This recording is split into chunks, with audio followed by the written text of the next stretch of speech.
The Wyoming wind moaned around the weathered walls of the Broken Wheel Ranch, carrying the scent of dust and distant rain. Inside, the silence was heavier. Silas Vance stared at the untouched plates before his twin daughters, Flora and Fern. Their small faces, pale as prairie moonflowers, held a stillness that chilled him deeper than any winter storm. They hadn't eaten properly in weeks. Hope, thin and frayed, arrived on the stagecoach from Cheyenne, a woman named Alara with watchful eyes and a worn carpet bag. She didn't know the secret festering in this house, the truth about their mother's death that choked the children's voices and stole their appetites. But she would. Before we jump back in, tell us where you're tuning in from, and if this story touches your heart, make sure you're subscribed, because tomorrow I've got something extra special saved just for you. The stagecoach deposited Alara Hayes onto the sun-baked mud of Rattler Creek's Lone Street, a dust plume marking its retreat towards the distant Purple Haze Mountains.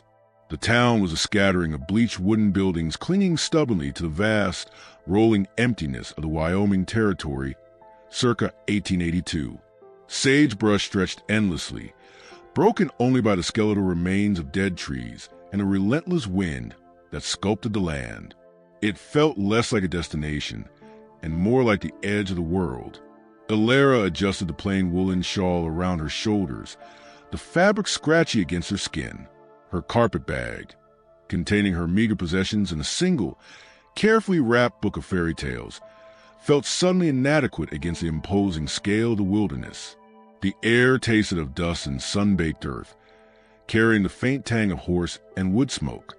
She'd answered an advertisement placed by Silas Vance, seeking a practical woman for domestic duties and childcare. The terseness of the notice, the lack of detail beyond the ranch's name, Broken Wheel, had intrigued her more than deterred her. Places needing practical women often held hidden complexities, and Alara was drawn to complexities, perhaps because she carried her own, tucked away like a faded photograph in a locket. A taciturn man with a face like sun-cured leather met her outside the livery stable. He tipped his worn hat. "Miss Hayes?" "Silas Vance." His voice was gravelly and used. His eyes, a startlingly clear blue beneath the shadow of his hat brim, scanned her quickly, assessing. There was a deep weariness etched around them, lines carved by something more than sun and hard work. He moved with the lean, economical grace of a man accustomed to long hours in the saddle, but his posture held rigidity, a tension that suggested an invisible burden. He was younger than she'd expected, perhaps mid-30s, but grief had aged him prematurely, hardening the angles of his face. He helped her onto the buckboard without ceremony, stowing her bag. The ride to the Broken Wheel Ranch was long and silent, save for the creak of the wagon, the rhythmic clop of the horse's hooves, and the sighing wind. They passed through valleys dotted with wildflowers stubbornly pushing through the tough grass, climbed ridges offering panoramic views of a land that seemed indifferent to human struggles. Silas Vance pointed out landmarks with single words: Coyote Ridge, Dry Creek, the bluffs. His gaze remained fixed on the horizon, avoiding hers.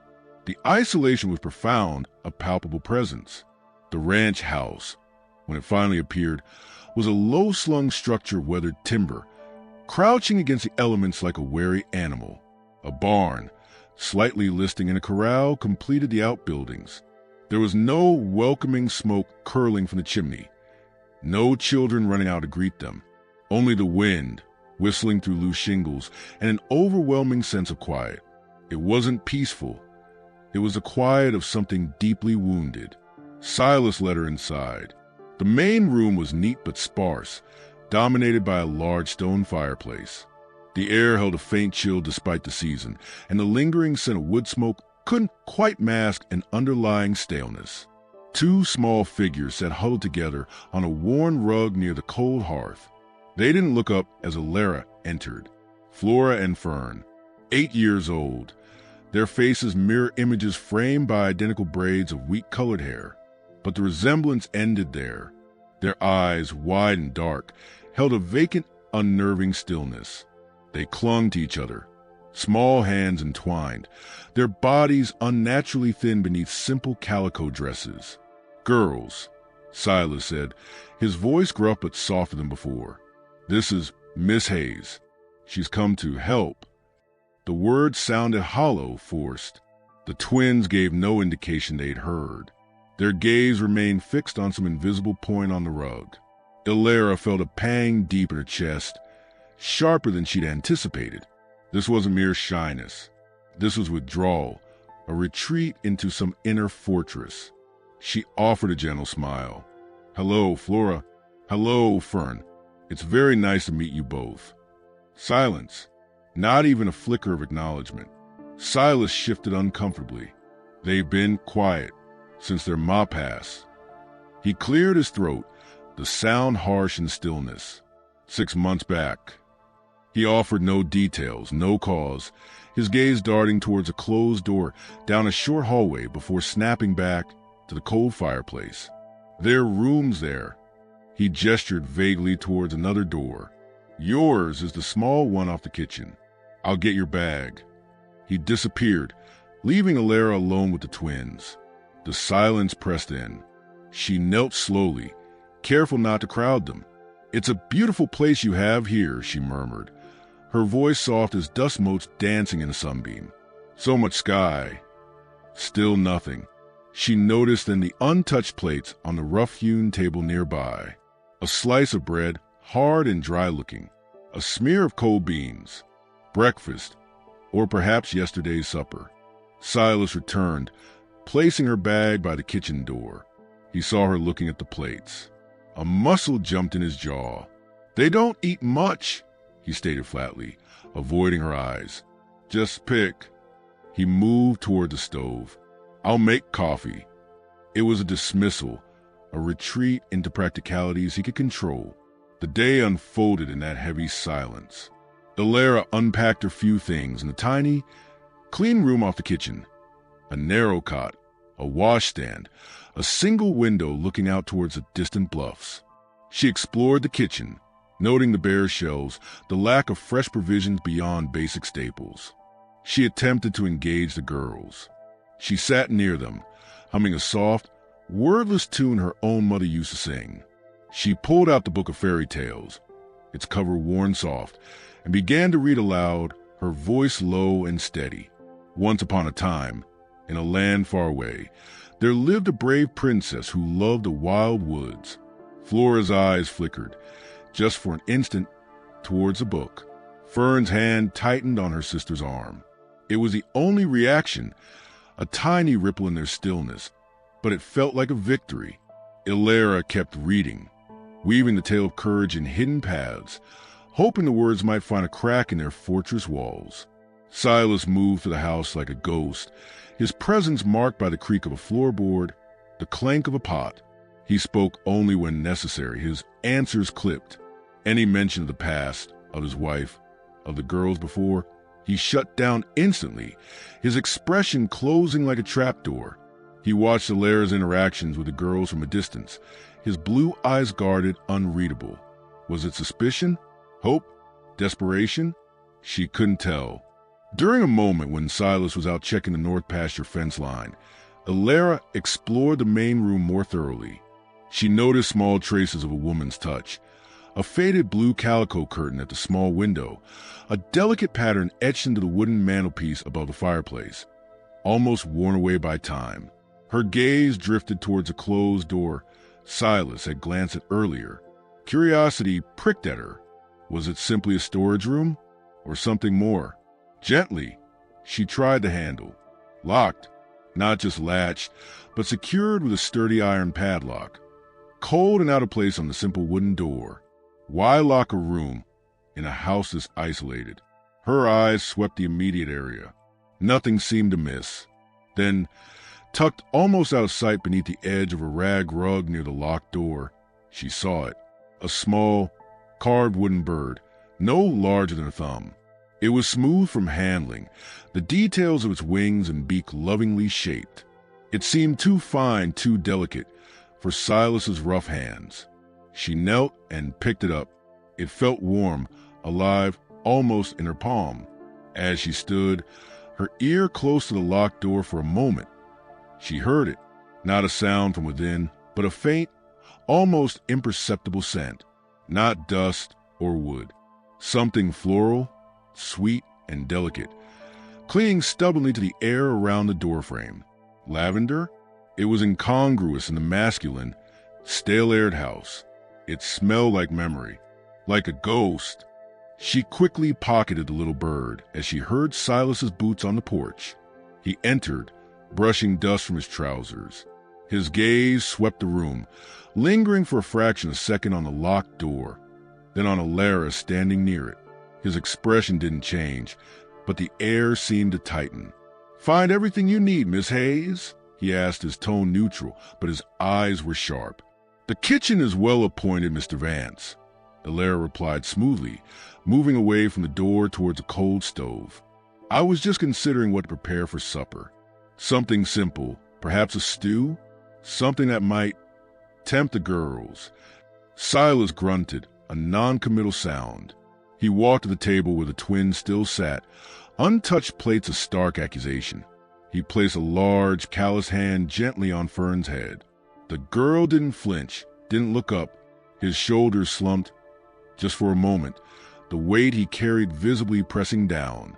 He looked not just weary, but haunted. "Do what you can, Miss Hayes," he said, his voice low and thick. He didn't look at her. "Just do what you can." He turned and walked out again, back towards the barn, leaving Alara alone with the silent twins. The locked door, the scent of lavender, and the small, warm shape of the wooden bird burning a hole in her pocket. The untouched plate seemed to echo the unspoken questions hanging heavy in the quiet room. What happened behind that locked door? What truth about their mother's death had stolen these children's voices and their hunger? The carved bird felt like a key, but a what? The carved bird nestled in Alara's pocket felt less like a key and more like a weight.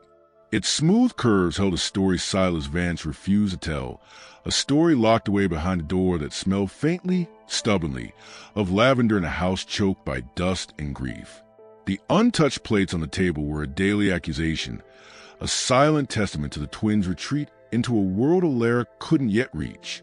She moved cautiously. Force was useless here. Instead, she became a quiet presence, a gentle counterpoint to the ranch's heavy silence. She sang softly while kneading bread dough, old lullabies for her own childhood, her voice weaving through the creak of the house and the sigh of the wind outside. She didn't direct the songs at Flora and Fern, merely let them drift like dandelion seeds on the breeze. While Silas was out mending fences or tending the sparse herd, Alara would sit near the girls not too close and work on small tasks. One afternoon, she gathered long, supple blades of prairie grass from near the water trough. Her fingers remembered the motions from a different life, a simpler time before shadows fell. Slowly, deliberately, she braided the grass into a small, simple doll. She placed it on the rug, midway between herself and the twins, then returned to her mending, her gaze seemingly fixed on the darning egg in her hand. Minutes stretched, measured only by the slow crawl of sunlight across the worn floorboards. Fern's head turned just a fraction. Her dark, vacant eyes flickered towards the green doll. Her tiny hand, knuckles pale, twitched where it lay clasped with her sister's. Flora remained motionless, a statue carved from sorrow. But Fern's fingers, ever so slowly, uncurled from Flora's arm. Inch by a hesitant inch, her hand crept across the rug. Her fingertips brushed the braided grass doll, just a touch, feather-light and fleeting. Then she snatched her hand back, burying it against Flora's side as it burned. But she had touched it, a ripple in the stillness. Alara's heart clenched with fierce, quiet joy. Progress, she thought, a tiny crack in the ice. Later, while gathering laundry left forgotten in a corner basket, mostly Silas's rough-spun shirts and the twins' identical, 2 large dresses, Alara's fingers closed around something soft and silken, hidden beneath a worn work shirt. A ribbon, faded blue, like the calico curtain, but finer, the kind a woman might weave into her hair. One end was frayed, as if torn. It felt fragile, precious. As she held it, A memory surfaced, unbidden and sharp. Her own mother's hands, trembling, tying a similar ribbon around a small, cold wrist in a room thick with the scent of sickness and despair. The pain was an old bruise, tender when pressed. She quickly tucked the ribbon deep into her apron pocket, alongside the wooden bird. Another fragment of the woman who was gone. Silas remained a cipher.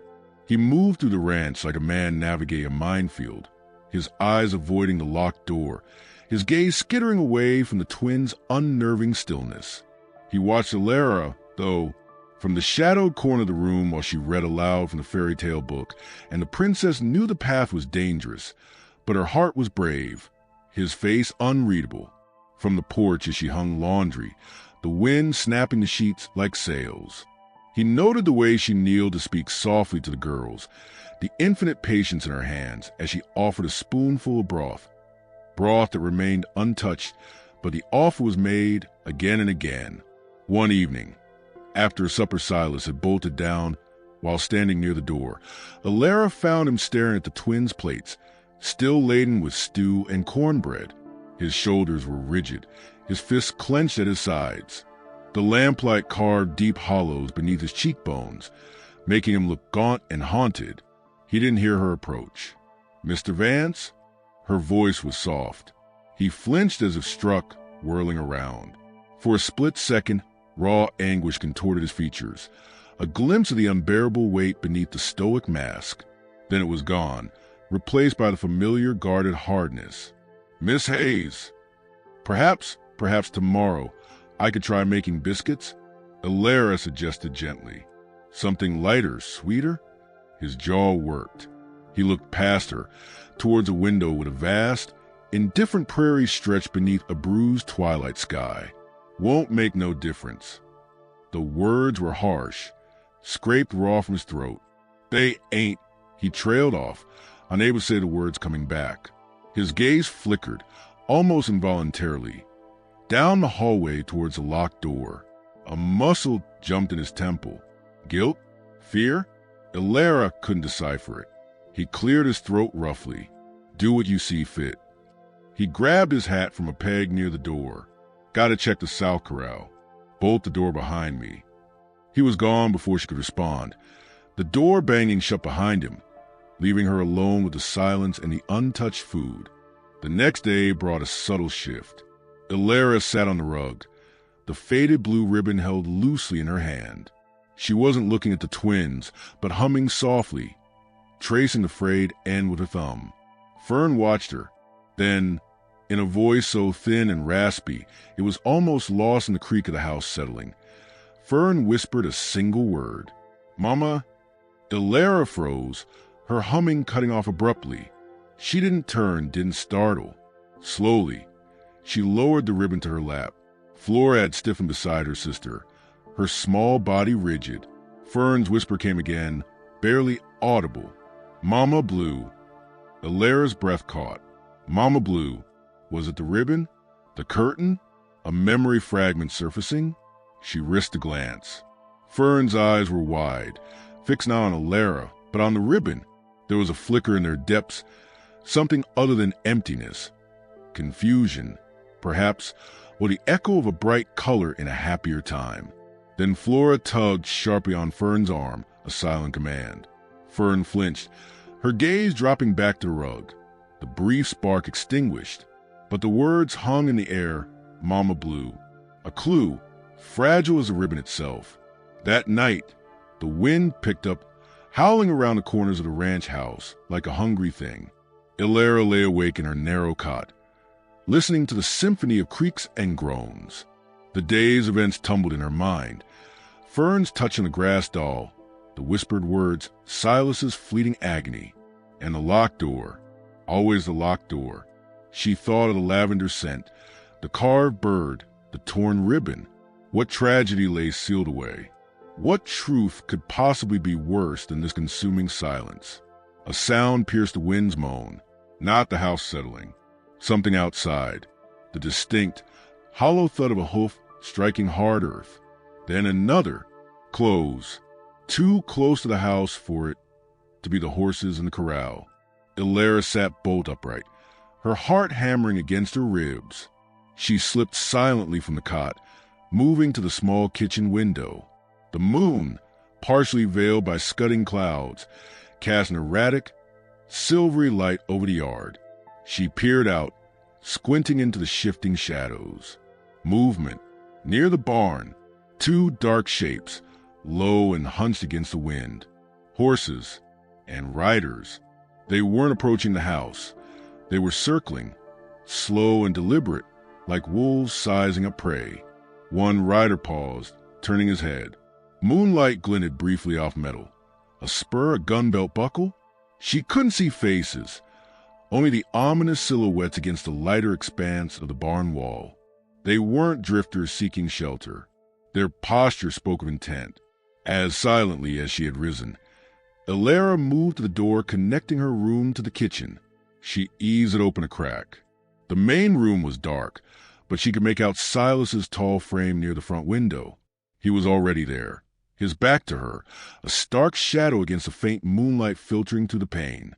He held something long and dark, his rifle. He wasn't moving, just standing rigid, watching the riders circle. The tension radiating from him was palpable, a coiled spring in the darkness. It wasn't just vigilance Ilara sensed. It was recognition and a deep, simmering dread. The riders completed another slow circuit. Then, with a muffled word lost in the wind, they wheeled their horses and melted back into night, heading not toward the road, but deeper into the shadow bluffs behind the ranch. Silas didn't lower the rifle. He remained at the window for a long time after the hoofbeats faded, a statue carved from worry and something darker. When he finally turned, his face was grim, etched with lines of exhaustion and a fear that had nothing to do with ordinary rustlers. He didn't see Ilara in the kitchen doorway. He simply walked heavily to his own room and closed the door with a soft, final click. Ilara leaned against the doorframe, the cold wood seeping through her nightdress. The wind howled on, but the silence inside the house now felt charged, dangerous. The untouched plates, the locked door, the lavender ghost, ferns whispered words and now shadowed riders in the night. Silas Vance wasn't just grieving. He was guarding something, or hiding from someone. And whatever secrets the locked door held, Ilara realized with a chill deeper than the Wyoming wind, they weren't just about the past. They were a danger that rode under the moon, circling the Broken Wheel Ranch. The silence after the riders melted into bluffs was heavier than before, thick with unspoken dread. Ilara watched Silas's rigid silhouette at the window until he retreated to his room, the click of the latch sounding unnaturally loud. Sleep was impossible. The wind's howl now seemed to carry whispers, and every creak of the old house was a phantom hoofbeat. She clutched the carved bird and the faded ribbon in her pocket, talismans against the encroaching fear. Silas wasn't just a grieving widower. He was a man expecting trouble, trouble that smelled of night riders and circled his home like vultures. Dawn broke gray and sullen, the wind still whipping dust devils across the hard-packed yard. Silas emerged from his room looking as if he hadn't slept, his eyes bloodshot, his movements tight with coiled tension.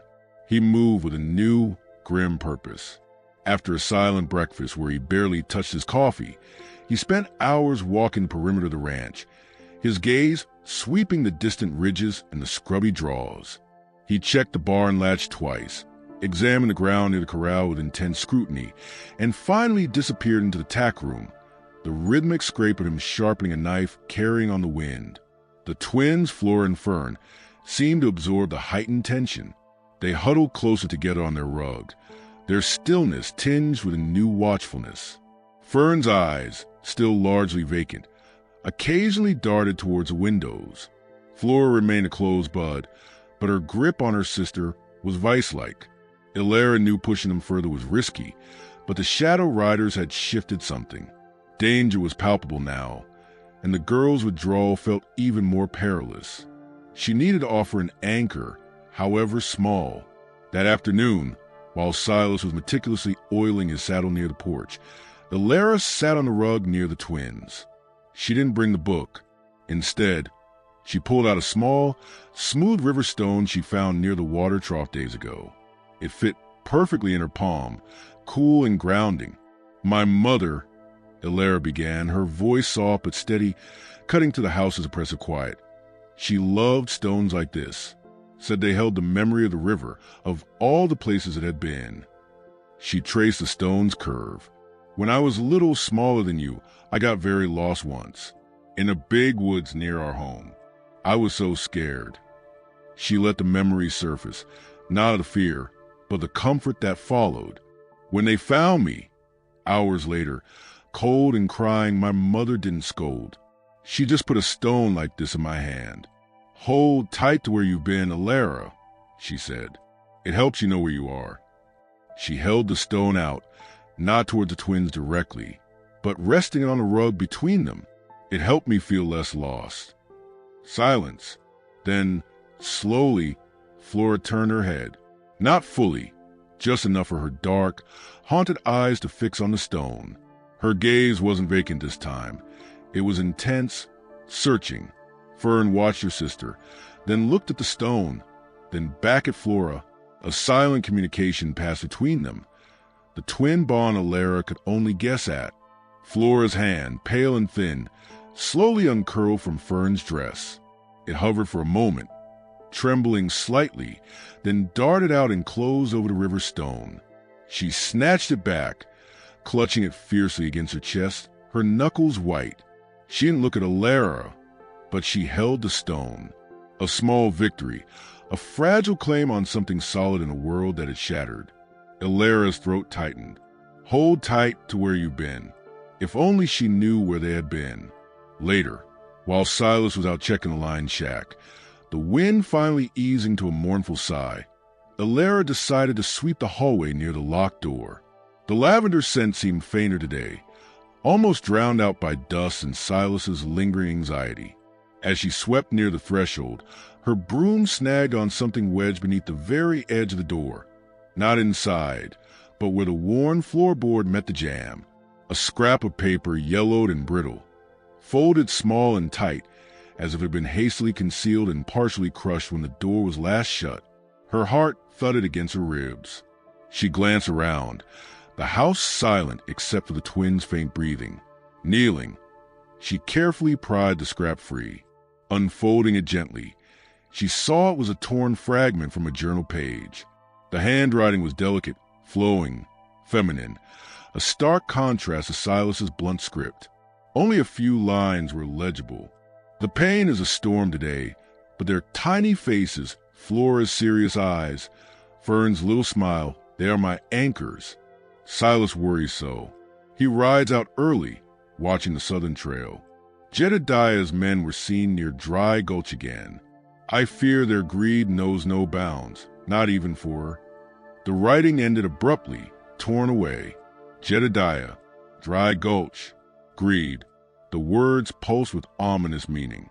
Their tiny faces, the twins, their mother writing about them, about Silas's worry, about a man named Jedediah whose men inspired fear. Elara's own past surged, the memory of her father, a quiet shopkeeper, facing down a gang demanding protection money, the sickening dread that filled their home. This felt similar, but amplified by the raw isolation of the broken wheel. Had this Jedediah been the storm brewing in their mother's life? Was he the shadow riding now? She carefully folded the precious fragment and tucked it with the bird and the ribbon. The locked door seemed less like a tomb and more like a vault holding evidence. Evidence of what? Silas returned near dusk, his expression grimmer than when he left. He didn't head straight inside. Instead, he walked to the barn, then circled around the back. Elara watched from the kitchen window as he crouched near the ground where the riders had been closest the night before. He picked something up, examined it, his back rigid. When he finally entered the house, he carried the object, a small, worn leather tobacco pouch. It wasn't Silas's, his was a rough canvas sack. He tossed it onto the table with a thud that made the twins flinch. His face was like granite. "Found this," he stated, his voice flat. "Near the barn. Not mine." Elara approached cautiously. The pouch was simple but well made, the leather darkened with sweat and use. Stamped faintly on one side, almost worn away, was a crude symbol. A jagged mountain peak was slashed through it. A brand? A gang mark? She looked at Silas. Do you know who? His eyes met hers, and for a fleeting moment, the guarded wall cracked. She saw raw fear, deep and abiding, and beneath it, a simmering rage that startled her. Then the shutters slammed down. Doesn't matter, he growled, snatching the pouch back and shoving it into his pocket. Just drifters. Won't be back. But his knuckles were white where he gripped the edge of the table, and his gaze flicked again compulsively towards a locked door. He was lying. He knew exactly whose pouch it was. Jedediah's men. The name from the journal scrap burned in Alara's mind. That night, the tension was a living thing in the house. Silas paced, restless, his boots heavy on the floorboards. He checked the rifle again, the metallic snick of the action loud in the quiet. The twins, sensing the turmoil, were more agitated than usual, Flora clutching the river stone like a lifeline, Fern whimpering softly in her sleep. Alara lay awake long after the house settled into an uneasy quiet. The wind had died completely, leaving an eerie stillness.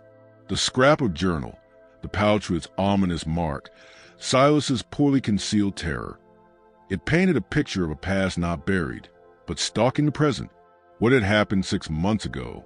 Was their mother's death an accident? Or something connected to this Jedediah and his greed?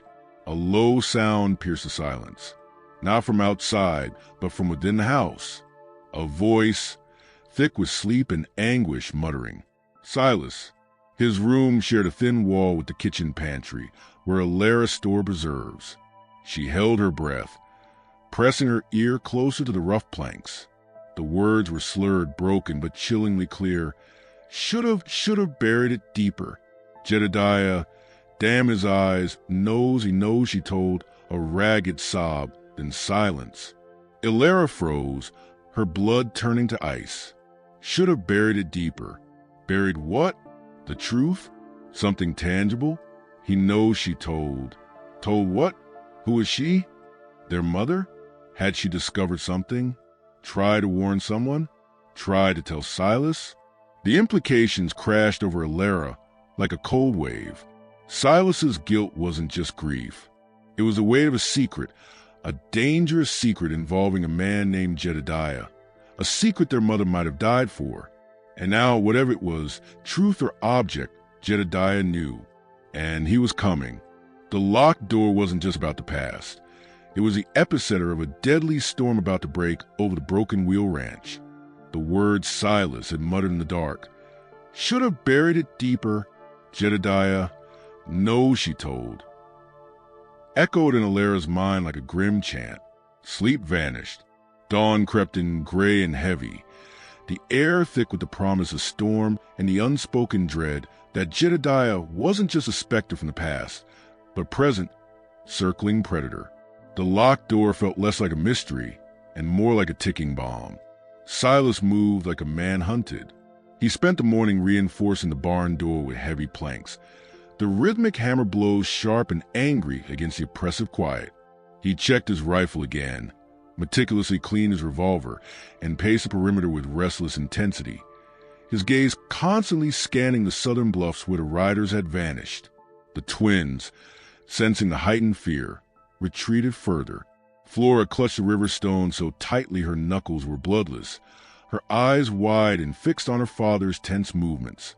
Fern whimpered softly, burying her face in her sister's shoulder.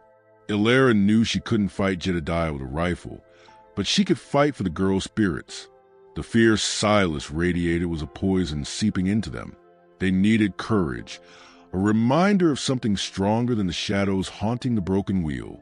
That afternoon, while Silas was hauling water from the creek, the air thick with the scent of sage and impending rain, Alara sat with the girls. She didn't have the fairy tale book. Instead, she held the faded blue ribbon. This ribbon, she began, her voice low and steady, cutting through the silence, reminds me of something my grandmother used to say. She lived through hard times, wars and droughts. She said courage isn't about not being afraid. She smoothed the frayed silk. It's about feeling the fear like a cold wind, but holding on to something warm inside anyway, like knowing you're loved. She met Flora's watchful eyes. Your mama loved you so very much. I know it, even without meeting her. Love like that is a fire inside you. No wind can blow it out. She paused, letting the words settle. Then, from her pocket, she drew something new, not grass or stone, but a small object wrapped in a scrap of clean linen. Carefully, she unfolded it. It was a simple, tarnished silver locket, shaped like a heart, its chain broken. She'd found it that morning, half buried near the creek bank where the spring runoff had exposed it. It hadn't been there before. Had it washed down from higher ground? Fallen from a rider's pocket? I found this today, Ilara said, holding it gently. It's old and broken, but see? It's a heart. Hearts can be broken, but they keep beating. They remember how to love. She didn't open it. The clasp was rusted shut, but etched faintly on the back, almost worn smooth, were two tiny intertwined letters, S&M Silason, Martha, Mary, the mother's name, a secret finally glimpsed, a clue washed down by the creek, perhaps dislodged by Jedediah's men scouting. She placed the locket gently on the rug beside the blue ribbon. Sometimes, she murmured, the bravest thing is to remember the warmth, even when the world feels cold. Flora stared at the locket, her gaze intense. Fern peeked out from Flora's shoulder, her eyes fixed on the silver heart. A long moment stretched, taut as a bowstring.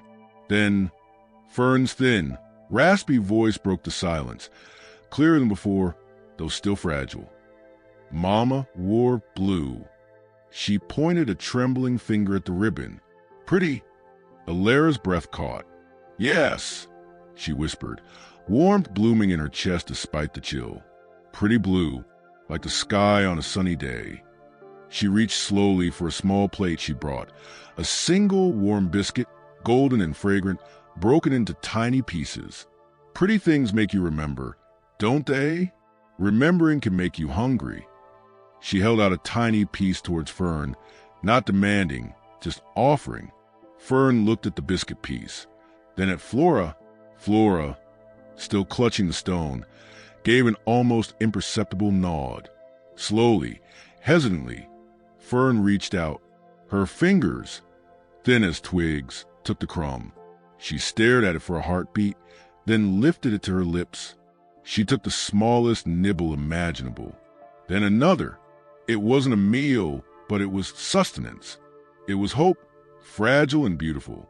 Flora watched her sister eat, then slowly, deliberately, picked up a crumb herself and placed it in her own mouth. Ilara's eyes stung. They're coming back. Silas entered then, stopping short in the doorway. He saw Fern chewing, Flora holding the crumb, the locket and ribbon on the rug. His face, usually set in grim lines, underwent a subtle transformation. The hard angle softened, just for an instant, replaced by a raw, aching tenderness as he watched his daughters eat.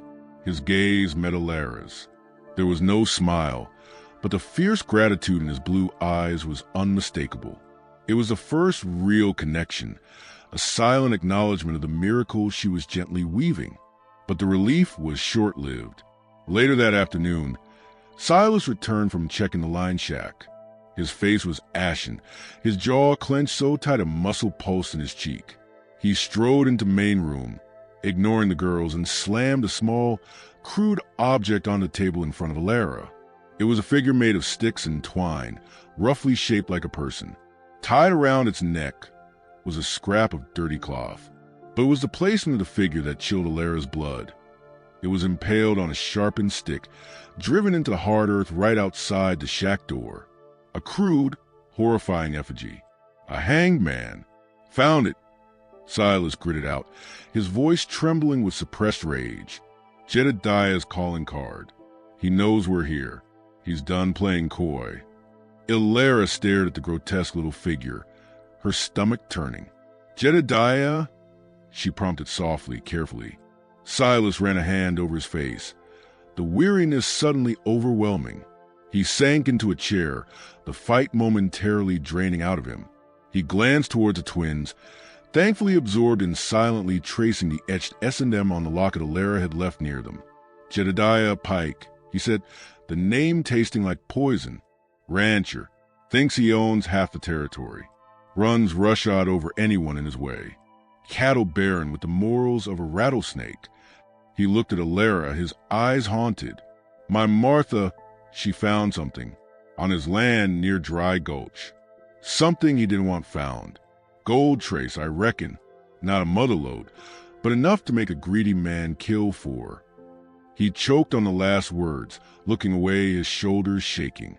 She was coming back. She was going to tell the land agent in Rattler Creek. Expose his claim jumping. His man.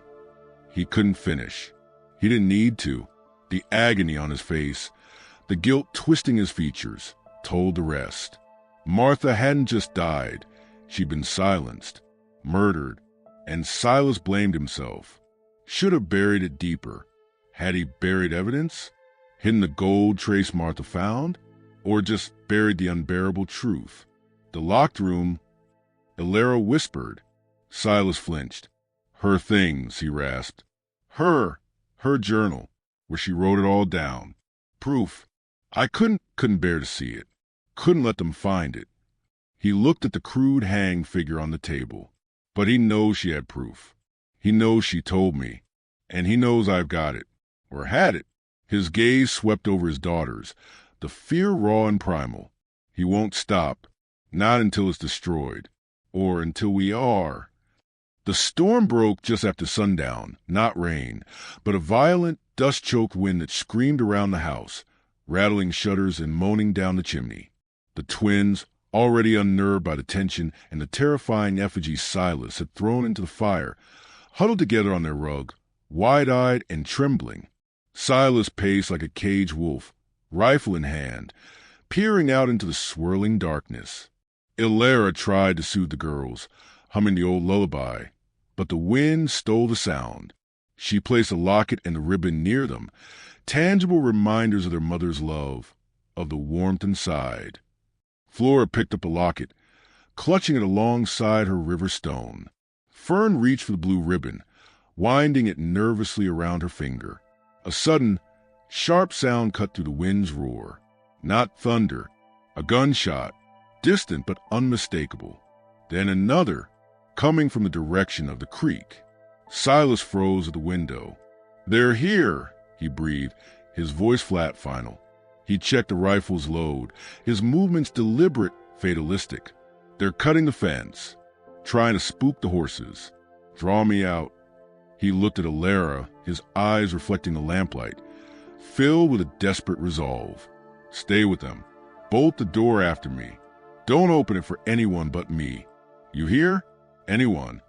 Silas, don't go out there alone. Alara protested, rising. It's what they want. They want the proof, he snapped, his fear turning to fury. Proof I don't have any more. Proof I buried out there, hoping he'd never... He stopped, realizing what he'd said. Buried it deeper. He'd buried Martha's journal, the damning evidence, somewhere on the ranch. Not in the locked room. Out in the open, vulnerable. And Jedediah knew. That's what the riders had been searching for the other night. That's why they were back. They hadn't found it then. They were tearing the ranch apart now. Another shot cracked, closer this time. Silas wrenched open the door. The wind howled in, snatching the lamplight, casting monstrous, dancing shadows. Bolt it! He yelled over the din and plunged into the swirling darkness, rifle raised. Alara slammed the heavy door shut, throwing the bolt with trembling hands. The wind screamed its frustration. She turned, her back against the wood, heart hammering. Flora and Fern stared at her, their faces pale ovals in the dim light, eyes wide with terror. Fern started to cry, thin, hiccuping sobs. Flora clutched the locket in stone, her small body rigid. Suddenly, Fern scrambled to her feet. She stumbled towards a locked door down the hall, the blue ribbon trailing from her hand. She pressed her small hands against the wood, her cries turning into a broken, desperate wail. "Mama, Mama, please, don't go, don't go." The words, raw and agonized, tore through Alara. It wasn't just a name this time. It was a plea ripped from the heart of their trauma. A memory fragment of the day Martha left and never came back. Don't go. Had they seen her leave? Seen something happen? The locked room, holding only her things, seemed to pulse with the echo of Fern's cry. Before Alara could move towards Fern, a new sound froze her blood.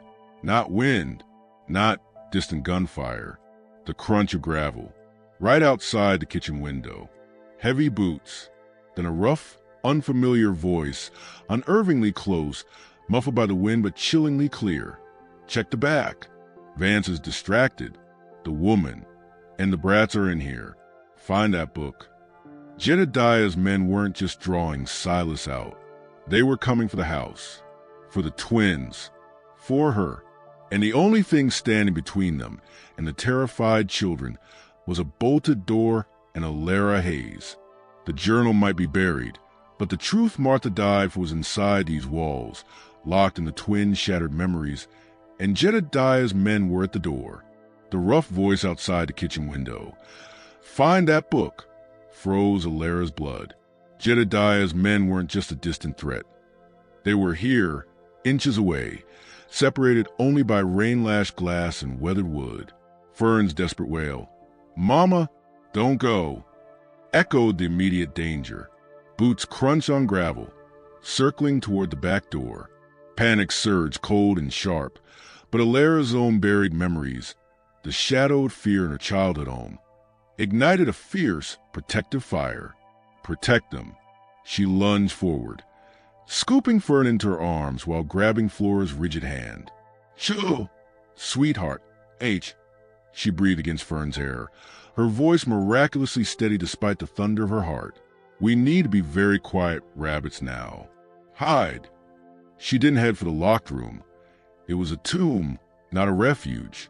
Instead, she pulled the terrified twins toward the large, heavy oak sideboard in the dining nook. Years of dust coated its base. With a strength born of adrenaline, she yanked aside the lower cupboard doors. In here, quick, like a cozy burrow.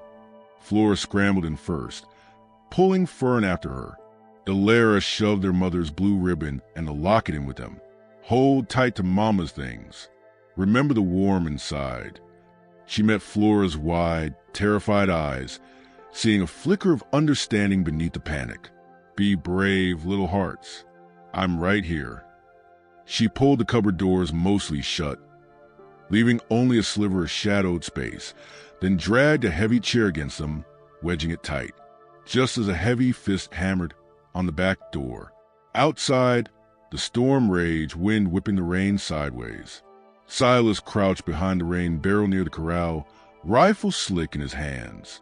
Two figures, dark shapes against the tempest, were methodically cutting the barbed wire fence, their intent clear. Spook the horses, create chaos. Another shot zipped past, kicking up mud near Silas's boot. Jedediah Pike himself, a broad, bear-like figure wrapped in a slicker, stood silhouetted near the barn, a rifle resting casually on his shoulder. Watching, enjoying the hunt, Martha, her face flashed before Silas, not the still, pale memory from the locked room, but vibrant, her eyes alight with righteous anger as she'd shown him the tiny flecks of gold dust in the vial, the damning notes in her journal about Jedediah's claim jumping in Dry Gulch. He's stealing from everyone, Silas. From the territory. We have to tell. He'd been cautious, wanting proof undeniable, wanted to protect her. He'd buried the journal in the vial near the old lightning-struck oak, deep after they brought her broken body back. Buried the truth to protect the girls, he'd told himself. But buried it too well, leaving no leverage, only a ghost haunting Jedediah. And now the ghost had claws. Rage, white-hot and cleansing, burned through Silas's fear. This man had taken Martha. He would not take his girls. He sighted down the rifle barrel, not at Jedediah, but at the man cutting the wire. His finger tightened on the trigger. But before he could fire, a new sound pierced the storm's roar, the rhythmic drumbeat of approaching hooves, more than 2 or 3. A group riding hard. Hope warred with dread. Reinforcements for Jedediah? Through the curtain of rain, figures emerged. Not rough riders, but men in long coats, one holding a lantern high despite the downpour. Deputy U.S. Marshal Callahan from Rattler Creek, flanked by 3 townsmen. Silas's heart leapt. He'd ridden into town weeks ago, after the first riders, poured out his fears and suspicions in a desperate, hushed conversation with the weary lawman. Callahan hadn't promised much, just a watchful eye. He'd kept his word. Pike! Callahan's voice boomed, amplified by the wind. Drop the iron. You're surrounded. Trespass, attempted Rustlin, and we're going to have a long talk about Martha Vance. Jedediah whirled, his confidence near faltering as he saw the lawmen, rifles drawn, fanning out. His 2 men froze, wire cutters dangling. The standoff crackled with tension, rain sluicing down faces, lightning illuminating the scene in stark, flickering relief. This is my land, Callahan. Jedediah bellowed, but his voice lacked its usual bluster. Dry gulch ain't Pike. Callahan countered, stepping forward, water streaming from his hat brim. Got statements. Got Silas Vance's account. Got a land agent mighty interested in discrepancies. And we got you, red-handed, on Vance property, threatening his family. Drop it. Now. Back inside, pressed against the wall beside the bolted back door, Ilera heard the shout. Martha Vance. The name, spoken with authority, momentarily silenced the hammering on the door. She heard muffled curses, then retreating footsteps. They were leaving, going to aid Jedediah. She risked a glance through the rain-streaked kitchen window. The scene outside was chaotic. Lawmen, Jedediah's men, Silas emerging from cover, all converging near the barn. Jedediah was arguing, gesturing wildly, but the marshal was taking his rifle. The immediate threat to the house receded. Ilera's legs trembled. She stumbled to the sideboard, pulling the chair away and opening the cupboard doors. Flora and Fern tumbled out, shaking, their faces pale but their eyes alert, clinging to the ribbon and locket. Fern was hiccuping softly. Ilera gathered them both into a fierce hug, kneeling on the damp floor. It's all right, she whispered, rocking them. They're gone. The bad men are gone. The marshal is here. Flora looked up, her small voice trembling but clear. Papa? Papa is safe, Ilera assured her, tears finally mixing with the rain on her cheeks. He's safe because he was brave. Like your mama. Fern sniffled, holding up the blue ribbon. Mama, brave? So brave, my darlings, Ilera said, her voice thick with emotion. She touched the locket in Flora's hand. Your mama, Martha, she found out a bad man, Jedediah, was stealing from good people, stealing land, stealing gold that wasn't his. She was brave enough to find proof, brave enough to want to tell the truth to stop him. She looked into their faces, seeing the confusion, the dawning understanding. That's why she had to go away that day. Not because she wanted to leave you. Never that. She loved you more than anything. She was going to make things right. To protect everyone. She was a hero. Silence. Then Fern whispered, Bad man hurt Mama? Yes, sweetheart, Ilera said softly, holding them tighter. The bad man hurt her because he was scared of the truth, because she was so brave and good. But her bravery, it brought the marshal here today. It helped stop him.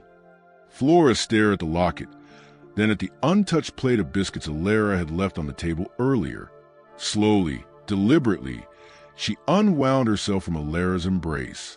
She walked to the table, climbed onto a chair, and picked up a biscuit. She looked at Ilera, then at Fern. She broke the biscuit in half. For Mama, she whispered, her voice gaining strength. She handed one half to Fern. Be brave. Eat. Fern looked at the biscuit, then at her sister, then at Alara. A tear traced a clean path through the dust on her cheek. She lifted the biscuit to her lips and took a bite. Then another. Flora did the same, chewing slowly, solemnly, her eyes fixed on the silver heart in her other hand. They were eating for their mama. Because she was brave, the door burst open.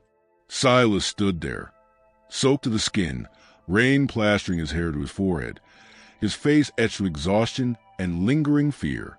His eyes swept the room, landing instantly on his daughters at the table, eating. The sight stopped him dead. His rifle clattered to the floor.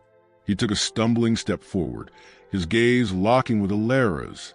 Gratitude, awe, and something deeper, something that had been buried under grief and guilt for too long, shone in his eyes.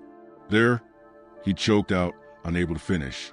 They're remembering the warmth, Silas, Alara said softly, rising. They're remembering Martha's bravery, her love. He crossed the room in 2 strides, not to the girls first, but to Alara. He grasped her arms, his grip firm, his eyes searching hers. You kept them safe. You brought them back. The words were rough, laden with emotion. He's gone, Alara. Jedediah. Marshall took him. It's over. Alara placed a hand over his. It's just beginning, Silas. 5 years later, the Wyoming sun, warm and forgiving, glinted off the newly painted white fence surrounding the ranch house at Broken Wheel. Laughter, bright and clear, drifted across the yard where Flora, now 13 and sturdy, was showing Fern how to properly groom her pony, Buttercup. Fern's giggles were frequent, her earlier silence a distant memory, though a quiet thoughtfulness often lingered in her eyes. Silas straightened up from repairing a gate hinge, wiping sweat from his brow. He watched his daughters, a deep contentment settling in his chest, a feeling he once thought lost forever. The scars of the past were still there. The locked room was now Martha's memorial, filled with her things, open and visited with love, but they no longer bled. They were reminders of love and courage, not just loss. He turned toward the porch where Alara sat, shelling peas into a bowl, her face serene in the sunlight.